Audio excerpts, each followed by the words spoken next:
주말봉에 하면서 제가 이렇게 사회를 보면서 참여를 얼마나 크게 하시는지. 보통 우리가 이제 참여하면은 그냥 오물오물 하잖아요. 또 우리 교회에서 또 참여를 힘차게 부르시는 분은 우리 홍남표 장로님, 김경은 집사님, 다른 분도 열심히 부르지만 하여튼 힘있게 이렇게 찬미를 이렇게 부르는데, 찬미를 부르면서 지난주 생각이 났습니다. 아주 그냥 힘있게 부르시더라고요. 오늘은 계시록 14장을 공부해 보도록 하겠습니다. 계시록 14장은 예언 중에서도 가장 중요한 기별입니다. 이제 계시록 15장부터는 7장이 시작됩니다. 마지막 고소입니다. 마지막 경고입니다. 1995년 6월 29일 서울 강남 한복판에서 지상 5층 지하 4층에 삼풍 백화점이 무너졌습니다. 무려 500명이 사망을 했고 실종자와 많은 부상자들이 나왔습니다. 안타까운 것은 무너지기 전에 징조들이 있었다는 것이죠. 건물이 금이 가고 흔들리고. 그래서 임원들이 모여서 회의를 했습니다. 어떻게 할 건가? 당연히 대피를 얼른 시켜야죠. 그렇지 않습니까? 그리고 안전진단을 하고, 그런데 뭐예요? 하루 며칠이 그냥 엄청나니까, 이걸 미룬 것입니다. 그리고 이제 마지막에 자기들만 또 빠져나오고. 만약에 그때 계시록 14장에 있는 기별처럼 이 건물이 무너지니까 빨리 나와라. 그렇게 했다면 무고한 생명들이 희생을 당하지 않았을 것입니다. 어떻게 보면 우리가 살고 있는 이 지구는 세월호와 같고 삼풍백화점과 같이 곧 무너집니다. 그래서 우리가 전할 기별은 알아서 나오세요, 좀 이따 나오세요, 이게 아니고 곧 무너집니다, 빨리 나와야 됩니다 하는 것이 우리가 전할 기별이고, 그것이 계시록 14장의 쇠천사의 기별입니다. 14장 1절 말씀에 또 내가 보니 보라 어린 양이 시온산에 섰고 그와 함께 14만 4천이 섰는데 그 이마에 어린 양의 이름과 그 아버지의 이름을 쓴 것이 있다 그랬습니다. 어린 양이 예수 그리스도시죠. 예수님과 함께 있는 사람은 구원받을 사람들입니다. 시온산은 구원과 승리를 상징하는 구원받을 사람들이 거할 곳을 상징합니다. 14만 4천은 어떤 사람들은 상징수다, 어떤 사람은 실제수다 이렇게 얘기하죠. 우리 교회는 상징적인 수로 이렇게 보고 있고, 중요한 것은 이게 상징이냐 실제 수냐를 가지고 우리가 논쟁하고 거기에 우리의 시간을 낭비할 것이 아니라 그 14만 4천의 특성이 무엇이며 우리가 거기에 속해 있는가 하는 것이 제일 중요합니다. 이름은 그 사람의 품성을 이야기합니다. 어린 양의 이름과 그 아버지의 이름이라는 것은 예수님과 하나님의 사랑의 품성을 가진 자들이 14만 4천 명 구원받는 사람의 가장 중요한 특성입니다. 그래서 사람의 지성과 마음에 그 이름을 가진 분의 품성을 가지고 있다는 증거고, 또 하나님의 소유요 소속이라는 것을 의미합니다. 2절과 3절에 내가 하늘에서 나는 소리를 들으니 맑은 물소리도 같고 큰 뇌성도 같은데 내게 들리는 소리는 검은 고 타는 자들의 그 검은 고 타는 것 같더라. 저희가 보호자와 내 생물과 장로들 앞에서 새 노래를 부르니, 우리가 계시록 7장에서도 본 것처럼 하나님의 보좌죠. 하나님의 보좌 주위에 내 생물이 있고 그 다음에 24 장로들이 있고 그러죠. 그들이 새 노래를 부른다고 그랬습니다. 땅에서 구속함을 얻은 14만 4천인 밖에는 능히 이 노래를 부를 자가 없다 그랬습니다. 그 노래는 구원과 승리와 감사의 노래, 모세의 노래, 어린 양의 노래입니다.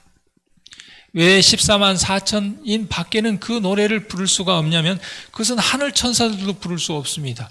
그리고 죄를 짓지 않은 다른 거민의 사람들도 부를 수 없는 노래입니다. 왜냐하면 이 땅에서 온갖 환난을 이기고 승리한 하나님의 인을 얻은 14만 4천이 부를 노래이기 때문에 그렇습니다.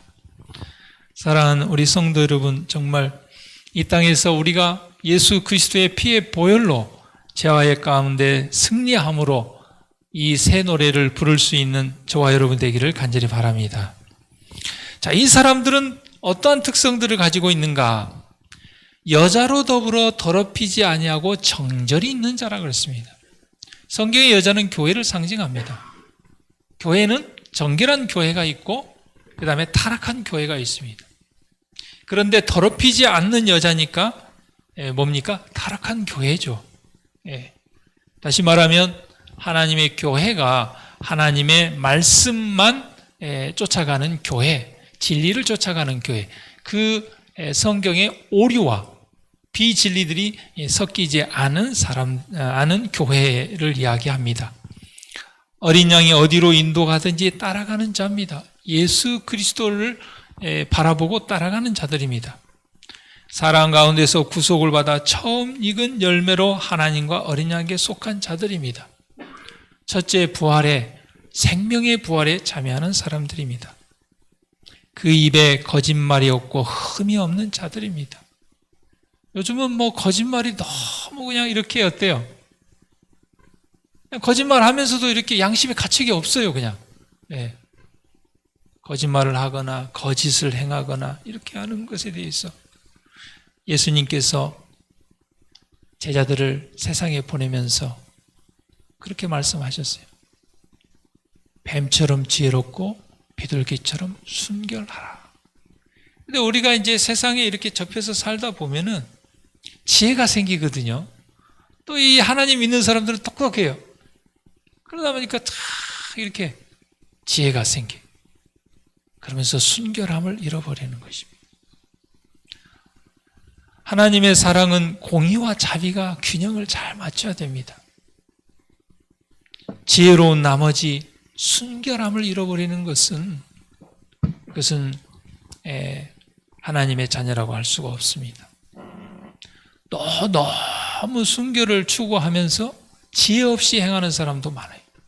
하나님 말씀이다 그러면서 정말 영혼을 사랑하는 마음이 없는 예수님 당시 유대인들과 같이 정말 사랑이 없는 그런 형광등과 같은 그런 사람들이 있습니다. 거짓말이 없고 흠이 없는 자들이라 성경은 이야기했습니다. 지상에 타락한 교회와 타협하지 않고 교회 안에 스며들어온 이교의 전통이나 의식을 거부하고 오직 말씀대로만 살려고 결심한 사람들입니다.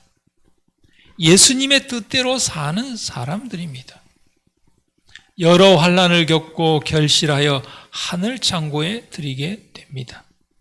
품성의 옷을 어린 양의 피로 씻어 희게 하는 사람들입니다. 우리가 어떤 결정을 할 때, 어떤 선택을 할 때 하나님의 말씀에는 어떻게 기록되어 있는가? 예수님께서는 어떻게 생각하실까?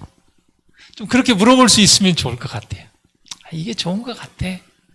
이게 더 이익이 되는 것 같아. 이것은 손해가 되는 것 같아. 이익과 손해의 관점에서 보지 않고 손해가 된다 할지라도 이건 하나님의 뜻이야. 이건 하나님의 말씀이야. 이건 예수님께서 기뻐하시는 것이야. 그렇기 때문에 이 길을 가야 돼. 그런 사람이 14만 4천의 특성이고 그들이 부를 노래가 새 노래, 승리의 노래인 것입니다. 6절에서 7절 이제 첫 번째 천사의 기별, 또 보니 다른 천사가 공중에 날아가는데 이 공중에 날아간다는 것은 정말 이 기별이 아주 신속히 전해져야 될 기별이라는 것입니다. 어떻게 정말 이 기별이 땅끝까지 여러 나라와 족속과 방언과 백성에게 전해질 수 있을까? 물론 이 인터넷이나 온라인이 여러 가지 해로운 점도 많이 있지만 하나님께서는 이 마지막 때 예수님이 이 땅에 오실 당시에 예수님이 아무 때 오지 않았습니다. 초림도. 때가 참에 오셨습니다. 근데 그때가 언제입니까? 세계의 언어가 하나로 되고 그리스어, 헬라어가 하나로 되고 그래서 복음이 신속하게 땅끝까지 전파될 그 때가 됐을 때 예수님이 오셨어요. 어떻게 보면 이 마지막 때에 이렇게 인터넷이나 온라인이 발달하고 저 오지 정말 못 사는 그 아프리카 사람도 핸드폰을 가지고 있어요. 그래서 그들이 인터넷으로 접속하고 복음을 들을 수가 있어요. 어떻게 보면 하나님께서 이 복음을 그러한 정말 온라인을 통해서도 복음을 땅끝까지 전할 수 있을 거라고 저는 생각합니다. 땅에 거하는 자들, 여러 나라와 족속과 방언과 백성, 그러니까 전 세계에 아주 신속하게 전해야 될 복음입니다. 그리고 큰 음성으로 전해야 될 복음입니다. 이것은 이게 목소리가 크다는 것이 아니고 이것은 성령의 강력한 역사가 동반된다는 것입니다. 하나님을 두려워하며 그에게 영광을 돌리라. 하나님을 두려워한다는 것은 하나님을 신뢰하고 하나님을 진정으로 믿고 따르는 것을 얘기합니다. 그에게 영광을 돌린다는 것은 우리의 품성을 통하여 하나님을 증거하는 것입니다. 그의 심판하실 시간이 이르렀다는 것은 이제 마지막 때에 전할 정말 지금 전하지 않으면 꼭 무너진다는 것이죠. 산풍백과지 무너진 뒤에 얘기하면 뭐합니까? 다 사람 죽고 다 그때는 늦는 것입니다. 하늘과 땅과 바다와 물들의 근원을 만드신 이를 경배하라. 창조주를 하라는 첫 번째 전사의 기별입니다. 그런데 출애굽기 20장 11절에 10계명 중에 네 번째 계명 가운데 하늘과 땅과 바다와 그 가운데 모든 것을 만든 여호와 이렇게 나와 있습니다. 그래서 첫 번째 전사의 기별은 안식일 계명과 연관이 있고 우리는 안식일을 통하여 창조주 하나님을 경배하는 것을 표현하는 것입니다. 새 천사는 세상의 영원한 복음을 전달하는 하나님의 이 남은 자손을 상징합니다. 우리가 새 천사예요. 이건 우리가 전할 복음입니다. 이건 뭐 어디 선교사들만 전할 복음이 아니에요.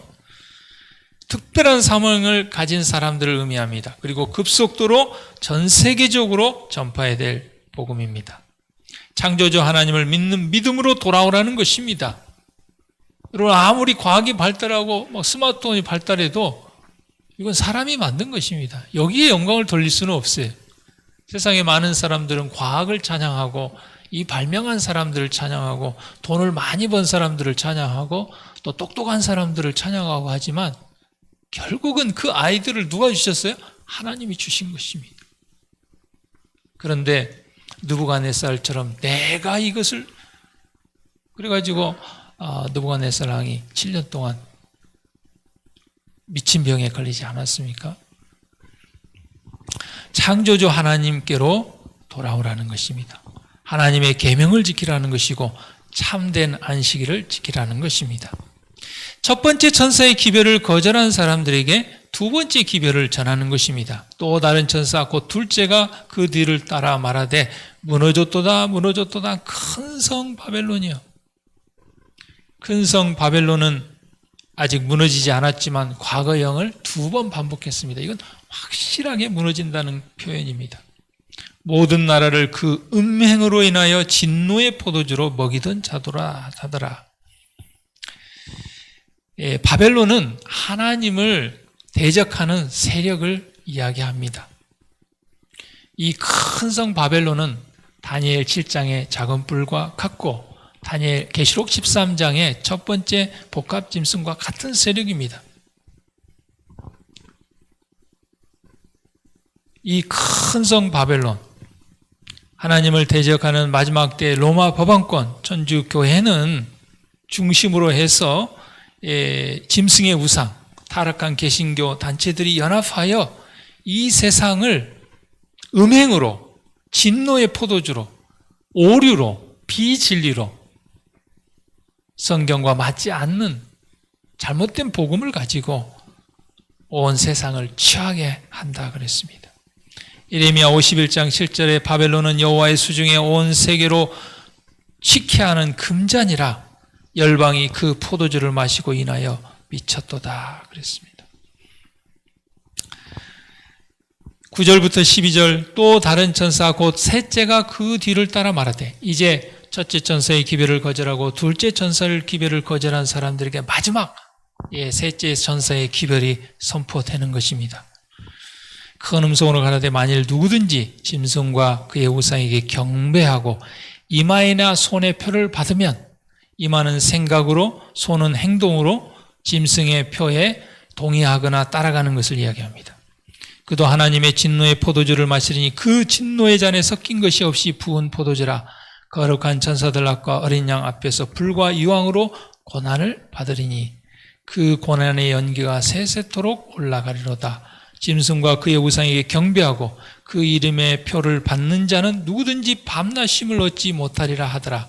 성도들의 인내가 여기 있나니 저희는 하나님의 계명과 예수 믿음을 지키는 자니라 그랬습니다. 여기 예수의 믿음은 두 가지로 볼 수가 있습니다. 예수님이 가졌던 믿음, 예수님을 믿는 믿음. 그래서 이제 이 완전주의 쪽으로 기운 사람들은 예수님하고 똑같은 믿음을 가져야 된다 이렇게 얘기합니다. 근데 예수님은 어땠습니까? 예수님 외에는 이 땅에 사는 사람 중에 죄가 하나도 없는 사람 아무도 없었어요. 예수님과 똑같은 믿음을 가지려면 죄가 하나도 없어야 되거든요. 여기는 이제 목적격으로 이렇게 해석을 합니다. 그래서 예수 그리스도를 믿는 믿음, 하나님의 계명과 예수 그리스도를 믿는 믿음을 지키는 자들이라 그랬습니다. 13절에 또 내가 들으니 하늘에서 음성이 나서 가로되 기록하라 자금 이후로 주 안에서 죽는 자들은 복이 있도다. 여러분 마지막 시대에 환난과 핍박을 당하지 않고 주 안에서 미리 잠든 사람들이 있어요. 야곱의 환난이나 일곱 재앙을 당하지 않고, 그것은 우리가 선택하는 것이 아니고 하나님께서 어때요? 연약한 영혼들은 또 미리 잠들게 해주실 수도 있다고 생각이 듭니다. 저는 참 그렇게 생각해요. 고린도전서 10장 31절 말씀을 참 저는 좋아합니다. 하나님께서는 우리에게 감당할 만한 시험을 주신다. 그러니까 아무나 순교하는 거 아니에요. 그렇지 않습니까? 네? 순교할 만한 믿음을 가진, 감당할 만한 믿음 가진 사람이 순교하는 것입니다. 군대 가는 재림군인들이 다 옥에서 옥살이하고 그 재판 받는 게 아니에요. 그만한 감당할 만한 믿음이 있는 사람들이 그 옥중에 가고 재판을 받고 그러더라고요. 하나님께서는 주 안에서 세천사의 기별을 전하다가 또 환난과 큰 핍박이 오기 전에 주 안에서 잠들게 할 영혼도 있는 것입니다. 그것은 하나님 영역 아니겠습니까? 그렇게 해주신 것도 감사할 일이고, 우리에게 마지막 순교의 길을 가게 하는 것도 감사할 일. 왜요? 그걸 이겨낼 수 있는 힘을 주실 거니까. 그렇지 않겠습니까? 그렇죠. 우리 힘으로 한다면 아무것도 못하죠. 그것은 하나님께서 우리의 감당할 만한 믿음을 보고 선택해 주실 것입니다.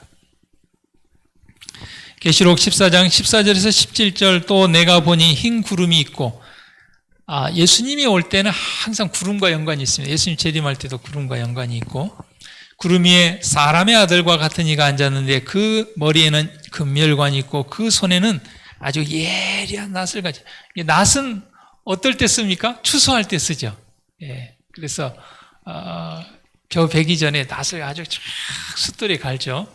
이한 낫을 가졌는데 또 다른 천사가 성전으로부터 나와 구름이 앉은 이를 향하여 큰 음성으로 외쳐 가로되 내 낫을 휘둘러 거두라. 거둘 때가 이르러 땅에 곡식이 다 익었음이로다 하니 구름 위에 앉으시니가 낫을 땅에 휘둘러매 곡식이 거두어지니라. 또 다른 천사가 하늘에 있는 성전에서 나오는데 또한 이한 낫을 가졌더라.